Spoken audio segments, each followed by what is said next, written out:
غور سے سنیے، مقرر یہ اعتراض کر رہا ہے کہ یہ حدیث ضعیف ہے. اللہ اکبر. اس کا پاگل پنا تو اسی سے ظاہر ہے کہ وہ حدیث کی ہے سے واقف نہیں ہے، اس لیے کہ یہ حدیث ضعیف نہیں، حدیث غریب ہے. حدیث ضعیف اور غریب دونوں میں زمین اور آسمان کا فرق ہے. میں پہلے بتاتا ہوں. پہلے بتاؤں حدیث صحیح کسے کہتے ہیں، اس کے بعد میں یہ بتاؤں کہ حدیث حسن کسے کہتے ہیں، اس کے بعد یہ بتاؤں کہ حدیث ضعیف کس کو کہتے ہیں، اس کے بعد میں یہ بتاؤں کہ حدیث غریب کس کو کہتے ہیں. دیکھو حدیث صحیح کب ہوتی ہے؟ جب اس کے اندر 5 کنڈیشنز ما ثبت بشروط الخمس، 5 شرطوں سے جس کے اندر 5 کنڈیشنز پائی جائیں وہ حدیث صحیح ہوتی ہے. پہلے اتصال السند، سند متصل ہو، بیچ میں کوئی گرا ہوا نہ ہو. کیسے؟ غور سے سنیے. دیکھو یروی المزنی عن الشافعی عن مالک عن نافع عن ابن عمر عن النبی صلی اللہ علیہ وسلم. امام مزنی روایت کرتے ہیں اپنے استاد امام شافعی سے، امام شافعی روایت کرتے ہیں اپنے استاد امام مالک سے، امام مالک روایت کرتے ہیں اپنے استاد امام نافع سے، امام نافع روایت کرتے ہیں اپنے استاد حضرت عبداللہ بن عمر رضی اللہ تعالیٰ سے. ایک دیکھو اس میں سند بھی متصل ہے، اس لیے کہ ہر آدمی اپنے استاد سے روایت کر رہا ہے، بیچ میں انقطاع نہیں ہے. یہ اتصال سند، یہ حدیث صحیح کی پہلی شرط ہے کہ سند متصل ہو، بیچ میں راوی گرا ہوا نہ ہو، اور دوسری راوی عادل ہو. عادل کا مطلب انصاف کرنے والا نہیں بلکہ عادل ٹرم ہے مصطلح حدیث کی. ایقول راوی عاقلا بالغا صالحا مسلما عاقلا بالغا صالحا روایت لا فاسقا فاجرا ولا بدعیا، بدعتی نہ ہو، فاسق فاجر نہ ہو، مسلم ہو، عاقل ہو اور روایت لینے کے لائق ہو، یہ عادل ہو. اور تیسرے ضبط راوی، یعنی اگر لکھا ہو تو اچھی طرح لکھا ہو، یاد کیا ہو تو پراپر یاد کیا ہو. یعنی خبیب کو حبیب نہ لکھ دے، لا یکتب الخبیب حبیبا، حبیب کو خبیب نہ لکھ دے نقطے کی وجہ سے. یعنی اگر یاد کیا ہو تو اچھی طرح یاد کیا ہو، ضبط صدر ہو، اور اگر لکھا ہو ضبط قرطاس سے ضبط کتاب ہو تو اچھا لکھا ہو. یہ 3 ہو گئی. اور تیسرے وہ حدیث شاذ نہ ہو. حدیث شاذ نہ ہو. شاذ کا مطلب یہ ہوتا ہے ایک طرف ثقہ ہے دوسری طرف زیادہ ثقہ ہے، اوسط دونوں ثقہ ہے لیکن ایک زیادہ ثقہ ہے. تو جو چھوٹا ثقہ ہے وہ اوسط کی اگر مخالفت کرتا ہے تو حدیث شاذ ہو جاتی ہے. اور ایک طرف ایک ثقہ ہے دوسری طرف پورے ثقات کی جماعت ہے، اگر ایک ثقہ ان تمام کی مخالفت کرتا ہے تو یہ حدیث شاذ ہوئی. یہ چوتھی شرط ہے. اور 5ویں شرط ہے حدیث میں کوئی علت نہ ہو. جیسے سند کے اندر علت ہوئی، انس بن مالک کے پانی کتنا نہ سولا تو بیٹا تھا وہ باپ ہو گیا، تو باپ تھا بیٹا ہو گیا. بہت ہی زبردست علم ہوتا ہے یہ علم الحدیث کا. یہ جبہ کبا پہن کر کے پگڑ اگڑ مار کر کے اس طریقے کی بات کرنا اور تبصرے کرنا، یہ کہتے نہیں کہ یہ رتبہ بلند ملا جس کو مل گیا. ہر رتبے کے واسطے دار الحسن کا ہر آدمی کو یاد نہیں کہ اس فن شریف کے اوپر کلام کر سکے، اتنا زبردست فن ہے. تو اتصال سند، عدل راوی، ضبط راوی، شاذ نہ ہو، عدم علت نہ ہو، یہ 5 شرطیں اگر پائی جائے تو حدیث صحیح. اور حدیث حسن کس کو کہتے ہیں؟ یہی 5 شرطیں حدیث حسن میں بھی ہوتی ہیں. لیکن حدیث حسن میں راوی کا ضبط جو ہوتا ہے نا حافظہ تھوڑا کمزور ہوتا ہے. صحیح میں راوی کا جو ضبط ہوتا ہے پرفیکٹ ہوتا ہے، کامل ہوتا ہے. اور حدیث حسن میں جو راوی کا ضبط ہے وہ تھوڑا ضعیف ہوتا ہے، تھوڑا کم ہوتا ہے.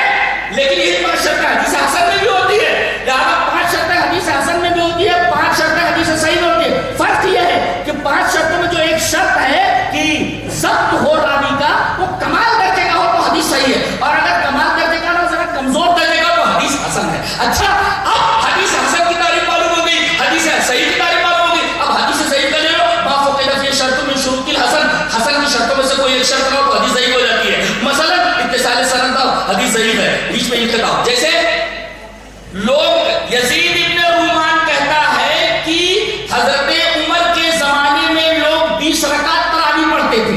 یہ دیکھیے آپ، یزید ابن رومان کہتا ہے کہ حضرت عمر کے زمانے میں لوگ 20 رکعت تراویح پڑھتے تھے.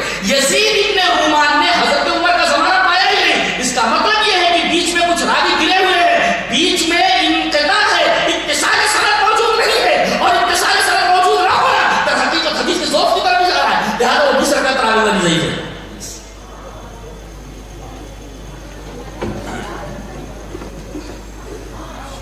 صحیح سمجھ میں آ گئی؟ 5 شرطیں پائی جائیں جس کے اندر وہ حدیث صحیح، 5 شرطیں پائی جائیں حدیث حسن. دونوں میں فرق یہ ہے کہ رات